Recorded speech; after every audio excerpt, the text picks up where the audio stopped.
Are we ready? Welcome, everybody. I hope you had a nice lunch. We're going to start, although we were pushing the time a little bit, so 15 minutes late. But I think if we start now, we get more time to talk, which might be a good idea given the size of the group. My name is Oliver Escobar. I'm a lecturer in public policy at the University of Edinburgh, and I've been delighted to be able to contribute to some of the work of SOPA in terms of process and facilitation and so on. And my job today is basically to help you to have this conversation. And I'm really hoping that you're going to help me to make this session as interesting and as productive as we can make it. The way this is going to work, well, just in case you want to check that you're in the right room, we're going to be talking about health and social care, which is one of the key themes that came through from the local forums. And the way the session is going to work, I will be facilitating, so trying to distribute opportunities for talking. We're going to spend the first 8 minutes listening to Helen Biggins from the SOPA committee, who is going to feed back the points and ideas and views that came from the local forums. Then we're going to have around 10 minutes for questions, strictly for questions. So that's just about questions, not necessarily points. And then for the remainder, so for about 40 minutes or so, we are going to open the conversation and we're going to try to come to a consensus on the kind of action that you want to put to the MSPs who are going to be at the chamber responding later on. I need to say that trying to create consensus in such a large group can be a challenge. So we only have 60 minutes in total. So I'm going to propose a couple of guidelines to help us with the conversation. And hopefully you're going to agree to them, and that's going to make our session much more interesting and constructive, hopefully. I think it's obvious to say that it would be good if we can all be respectful to each other. It's okay to disagree, but we can do it in a constructive way. Let's focus on the task at hand. You might have all sorts of ideas on other issues that perhaps are not related to health and social care. They are obviously important. It's just that we only have 1 hour and we only have one shot at putting these ideas to the MSPs in the afternoon session. So if we can all be self-disciplined, keep our interventions really short so that everyone has a chance to speak, because every time we take more than 30 seconds to make a point, we are literally shutting down someone else who is not going to have the time. And if we can avoid repeating points, that will also help. So if someone has made a point that you wanted to make, please just try to give the turn to others to speak.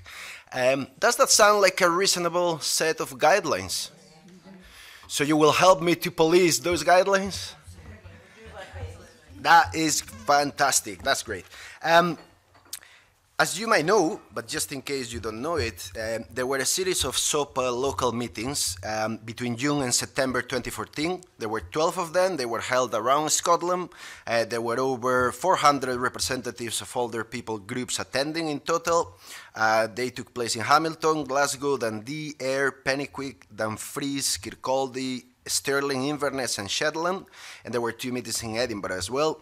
And there were the number of participants ranged from 83 in Ayr to 15 in Shetlands and Dumfries.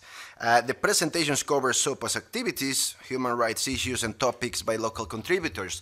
But more importantly, it was an opportunity to gather the points coming from the grassroots of the Scottish Older People's Assembly. And what we're doing today, and what Helen is going to do now, is to give us a snapshot of the key issues that came from those local meetings. And it's really important that we build on that, so we keep the connection between today and what's been happening, the ongoing conversation that SOPA has been having around issues of health and social care. Before I give Helen the opportunity to speak, I want to say that we have got a scribe, Mark Liddell, who's going to be taking notes so that we can gather all the points you are going to make. And although we are only going to take one action, potentially two key points to the main chamber, that doesn't mean that the other points are not going to be recognized and taken forward. They are going to be part of the conversation of SOPA in the months to come. But today we only have the opportunity to put a couple of points to the MSPs. And with us is also Heather Trying to find your surname. Heather Gooder, yeah, from the Edinburgh Health Forum, who's going to be our reporter, coming back to the chamber with those key points that you will want to raise today for the MSPs. If there are issues that we cannot deal with today, they will be parked. So there will be a parking space that Mike will make sure then is fed back to SOPA for those points to be taken forward. I hope that's all more or less clear. And I think we can move on, and now Helen will have 8 minutes to give you a snapshot of some of the points that you have in your package there in terms of what came out of the local meetings with regard to health and social care. Thank you. Thank you very much. Thank you so much, Helen. As an academic, I'm not used to people keeping to time, so I'm pleasantly surprised. Thank you very much for keeping it concise. Before we open up the conversation, I think it's good if we can make sure that we are all on the same page and we all understand those different issues. So I would like to have a few minutes just for questions of clarification, questions around any of those points, so that we can understand what came up from those local meetings and what is behind some of the key themes that Helen has outlined. So I wonder, and can we also agree that there is no such thing as a stupid question? Please. Were the people concerned about bed blocking in hospitals? Was that one of the main issues that came up? I should have said that although we don't have the time to go around the table, it would be great if we could know everyone and have an opportunity to introduce ourselves. But at least if you speak, if you can say your name and where you come from, that will be really helpful. Can I come to the gentleman there? Yeah, please. So, is there a question there before we move on? Well, I think the question is, how do you change the mindset of the people? What is your strategy? How are you going to do that? I'm sure many of you would like to follow on that, but I want to make sure we first deal with the questions, if that's okay, and then we move on to the conversation. So can I come first to you, and then I'll come to you, and then I'll come to Heather? And if perhaps Mike takes a note, then we can ensure that SOPA forwards to you the detail of what came through in the local meetings. Yeah, thank you. I'm going to come first to you, and then to you, and the lady by you. Yeah, sorry. Yeah, thank you. I'm gonna. Now we are just gonna open up the conversation, and so if you have a few things that you want to say, then I can bring you back in. I'm gonna come first to Heather, then the lady there, and then the lady there, and we'll just carry on. But let's bear two things in mind of what we're trying to do in this session. We're going to open up the conversation and we can explore these issues a little bit. But then towards the end, when there are 15 minutes left or so, I'm going to start to try and get you to come to an agreement on what are the 1 or 2 key actions that you want to take to the chamber so that we make the most of that opportunity. So first, let's explore a range of issues, and then I'm going to get you to try and prioritize what we talk about today at the chamber. It doesn't mean we don't talk about the other things, but that will be for SOPA in the future. Heather, please. Thank you. I'm Heather Gooder from the Edinburgh Health Forum, and I serve on Community Council and various other things. I and some other people don't think that the 4-on, 4-off is necessarily the best way to do it. If there are other shift work patterns that happen in the other parts of Scotland that work better, I'd be really glad to know about it. Thanks, Heather. Let me come to the lady here on this side of the table, please. Mine is they can't help being there, but why they're not being treated, as the lady says, with dignity and have a quality of life. Thank you. Can I come to the lady there, and then I'll come to you and to you. Yep. Oh, right. Thank you. Yeah, sector. Our resources are absolutely not about the early intervention and prevention. We're not funded largely to do that. We're funded to deal with the coalface. Thank you. Can I come to the lady opposite to me? Thanks. Oh, I don't do it. Hi, my name is Jane Cullingworth. I work with an organisation called LGBT Health and Wellbeing, and I just want to pick up, Helen, on one of the themes that you'd identified through your consultation process, which was that fear that actually that information, that he would reveal that information without having intended to, was something that he had great trepidation about. So just to kind of flag that as an issue. Thank you. Thank you. Can I come to you, Ivan? Yeah, Ivan Middleton, representing a care home in Edinburgh, and also FEOP, Faith in Older People. I'm responding to the point about care workers should get better pay. Hopefully people might agree that it's a win-win situation. Thank you, Ivan. Can you remind me who was next? Because my list finishes there. Oh.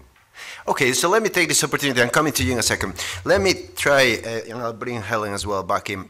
As you can see, Mike is busy trying to capture all these points. And I think one of the great opportunities and one of the things I really like about SOPA is that we are really good at mapping the gaps and the difficulties and the challenges and the things that don't work well. But we can also be equally good at locating the positives, so examples of best practice that then can be used elsewhere. So I'm keen that we also begin to think of positive actions. For every single challenge that you presented now, there are positive actions if we turn it the other way around. So I'm keen that for the rest of the conversation, we begin to think about actions. So you have a gap on a particular area, and there is a way of addressing it, and I'm keen that we begin to build on that kind of, that action-oriented side of things. Let me come to you, please. Sorry, my name's Beth Hall. I'm part of the Health and Social Care team with COSLA. But I think it was just to acknowledge that there are some of those really big issues. Thanks very much. That's very helpful. Helen, I'm going to come to you, and perhaps if you want to take a few of the points that you heard, but also help us to move the conversation forward. Yeah. Thanks, Oliver. I wanted to be able to come back to the lady who was expressing concerns about standards within care homes. Thank you, Helen. Can I come to you? Yep. Do you know, what you say is good and so on, but when people are actually asked, you know, is this a good service? And my mother's in that home, it's extremely difficult to actually say, well, no, it's kind of rubbish. Because you're actually part of the system. And I like the idea of lay people, that's not the issue. I worry about the regulation, and I worry about people seeing you, not you personally, that a lay person as part of the system. There are standards. You actually said, I wish we could get access to these standards. Help! Why have we not got, why isn't that out in the public domain? That there are certain, what you said, no, you actually said it wasn't, that's what made me ask. I'll come to you in a second, Helen, but please, Susan, let me ask you, how would you do it? Let's turn it around, and instead of thinking about what's wrong, let's think, how will we fix it? How do you fix it? Fix what? There is so much that's wrong. No, the issue of if you don't think that the layperson model as part of I think the layperson model's fine, but I think what you have to do is ensure that they know that you are totally confidential. The discussion between you and the individual is totally confidential. You're not part of the system. I would prefer it to be outside the system and feeding into the system. Because I do think that the regulators actually genuinely want to improve the services. But I also think they fail very often. Thank you, Susan. Let me come to Helen very briefly, Helen, because we got more people who want to speak. Just very briefly, you spoke about confidentiality. If I was going to ask you how many complaints you get because of that. I get many. That's good. Okay, and I'm sure that you can also carry on that conversation, but can I come to the gentleman here? Yeah, I was actually going to sort of carry on that conversation a little bit. I'm Paul Adams, I'm the chair of Age Scotland, but what I want to say just now is nothing to do with Age Scotland. That care home closes and the people can still run care homes. Thank you very much. Can I come to you first, the lady in the middle? Helena Scott again. No, sorry. Oh, sorry. The lady by you, yeah, thanks. Oh, you, I beg your pardon. And then there's someone else here, and then I'll come to you again. Thank Yeah. you. I'm keen on hearing from those who didn't have a chance just yet, and then I'll come back to you, those of you who already spoke. Yeah. Yes, my name is Cathy Asante. I'm from the Scottish Human Rights Commission. I just wanted to offer what, and we did find in that project that it was very successful in improving service delivery and also improving the relations between people that received care and people that were delivering care when they were able to understand how human rights applied to it. It really improved the way services were delivered. I suggest that if you haven't done so, please do speak to some of the coordinators of SOPA, because I'm sure they will be very interested in that evidence. Can I come to you now, please? Yes, thank you very much. My name is Mary and I work in health improvement, and I'm particularly interested in the health and well-being of older people and who could I be active with and how could we reduce that isolation for older people. So it's just that. Yep. I'm going to take those of you who haven't spoken yet, and I'll hold on for a second. Can I come first to you and then to you? And can I also remind you that we have 25 minutes left, so we're going to start to think about actions and things that we want to, the one or two key points that we want to take to the chamber, because it's a unique opportunity to get the MSPs to answer to the points that you want to make. And although we cannot cover all the issues that you have spoken about, and obviously they're tremendously relevant and hugely important, and we all feel very strongly about many of these things. But we need to be strategic here and think of the one or two key points we want the MSPs of the chamber to answer, and then we can take the other points forward through the normal SOPA future meetings. Can I come to you? Which one? I use this one. Sorry. I'm here, my name's Sean Corbett, I'm here from the Scottish Social Services Council, respecting the dignity of the service user. Okay, now that we know that you're part of the regulator, we're going to corner you when the session finishes so that we make sure everyone has a chance to meet you. Can I come to you, please? Because we should be into prevention rather than cure. And then we could cut down on the money we spend on people who are ill. Thank you very much. Can I now come to you? I'm going to come to you, to you first, and then to you, and then to you, and then we're going to do a recap of all the points that have come up, and Mike is going to take us through them so that then we can prioritize what kind of key point we want to take to the chamber. Can I come to you, please? Yes, I'm Jenny Robertson, and I'm here on behalf of a small group of people who are concerned with the emotional needs of older peers to people's homes, and that there is no service like that now. Thank you. I'll come to you now, please. Yep. In response, Oliver, to your question about what sort of measures might we introduce, I would if it's not too late, I would beg people to consider that. Okay. Thank you very much. Okay, I think there was someone else who wanted to come in. Yeah. It's honestly, that is the time they're how will you solve it? How will you solve that issue? What will you do? What needs to happen for things to be different? They have to be told it's not a 10-minute service, minimum service, which come under social work department. These people are passing the shops and they're in. It's thanks very much. That has to be. Okay. Vital to Yep. So I do need to move us to the final stage. So we have 15 minutes to agree on how to make the best use we have of the opportunity of putting one or two key points to MSPs at the chamber. That doesn't mean that we need to forget about all the other important issues, but please, can your contributions from now on be focused on the thing that you think we should take to the chamber. And to help us with that, I'm going to get Mike to remind us of the different issues that have come up throughout the session. And also, I'm going to bring your attention to one of the leaflets you have. There are some examples at the very end. It's the one with the picture. Well, they all have a picture, but the one with this picture. If you see on the back, there is a box that says examples of propositions. It doesn't mean, oh, you don't have them? Oh, okay. So what I'm going to do, I'm going to ask Helen to read through them after Mike gives us the recap. And those, what Helen will read is just examples. It doesn't mean that we need to take those, but it's just the way we can formulate the points based on whatever we decide should be the priority for the chamber based on Mike's points. I'll just rattle through them fairly. Lay assessors from the Care Inspectorate and confidentiality of that, and procurement of social care, and finally length of home care visits and charging for care. Thank you very much. Thanks, Mike, for capturing everything. I think everything we spoke about is there, but if you can spot any gaps, just raise your hand, please. And now, so the question is, which of those issues do we want to highlight at the chamber? And what issues are better dealt with in subsequent meetings by SOPA? So how do we make use of the opportunity of speaking at the chamber strategically? What's the key point?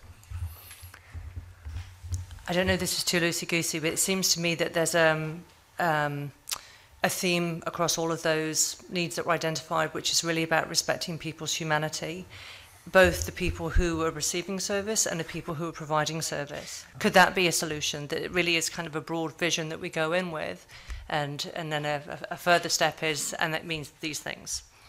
That's a very helpful proposal. I'm going to come to you, and then we're going to get some examples of how we might formulate the question. But can I come to you? What will be your proposal, or is it to build on that one? I mean, I'm hearing around the table. The key thing for me is that everyone is very critical of the care that's provided, home care and all these things.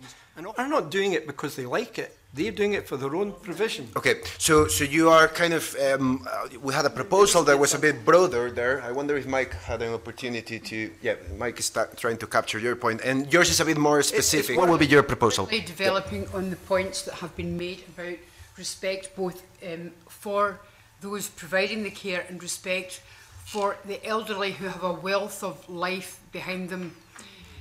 Decent would self-generate. Okay. Can I come to you? If they were getting a living wage, they would feel good about themselves. Plus, if there's a standard, it means my friend is getting the same care as this gentleman's aunt. I just want to make sure, because what I'm hearing is pretty similar. I think it's all quite connected. So there might be a way of coming up with a couple of points that capture that, and hopefully we're not giving too hard a time to Mike. And I'm going to come to Heather in a second. I've just been told that actually there is not going to be answers by MSPs, that there's going to be feedback back to the full chamber, and then Tom is going to address some of the issues that come from the room. I don't have any more information, so I'm sorry if some people might be disappointed, but I'm sure we can pick up on this later on. Can I come to Heather, and then there will be time for another couple of people making proposals, and then we need to agree on the 2 or 3 key points we're going to take to the chamber. Heather, please. Cost effective, and if we can get that through, I think that's perhaps the most important message of all. Okay, thanks very much. Yep, I'll come to you. £7.65 is a living wage, it's not a living wage, it's an insult. Yeah, so I'm really in agreement. So it should be viewed as a profession. Okay, thank you. Can we perhaps try and make this work so that we take to the chamber 2 or 3 key points that you think need to be highlighted for the rest of the assembly and for SOPA to take forward? Mike, can you remind us of what just came up? Under that, I've lumped it all under one heading actually, which is all respecting people's humanity and dignity, so both the staff and the recipients of services. How does that sound? Can you live with that? Does that sound like something sensible to take to the chamber? Can I just say, Mike, that you're really good at this. So what I'm going to do, we have just a couple of minutes. What we want to make sure is that Heather, as the reporter for the session, is going to take forward those points, and that you will reflect them. And it should be relatively easy. You will take away the flip chart with you. But I wonder if there are any closing thoughts from Helen or anyone else before I wrap it up, so that we have plenty of time to get back to the chamber. To give us more life outside. Thank you. Can I come to you, and then I'll come to you, sir? Just very quickly, you can have your groups and bring people from the community for free. So it's just to let people know that that is available. Very much. And what's the housing association, though? Castle Rock, Edinburgh. Okay. Very briefly, sir, because I do need to wrap up. Yeah. I just want to add that, we have to clarify. Okay, thanks very much. Helen, 10 seconds for a closing thought, perhaps? Yeah. Okay, so can I just do a quick thanks? I want to thank Helen for helping us and bringing the feedback from the local meetings. I want to thank Mike Liddell for really great describing, Heather for taking the points now to the chamber, but most importantly to you, because these conversations are not easy, and we're a really large group, and we feel passionately about these issues, and rightly so, but you have made it very easy for me to facilitate. I appreciate that, and I suppose things work when we're all trying to achieve some common purpose. And I think the great thing for SOPA is that it's not just about bringing up all the problems, it's also about how we come up together with the solutions. So I invite you all to keep engaged throughout the day, and indeed into the future sessions of SOPA. Thanks very much.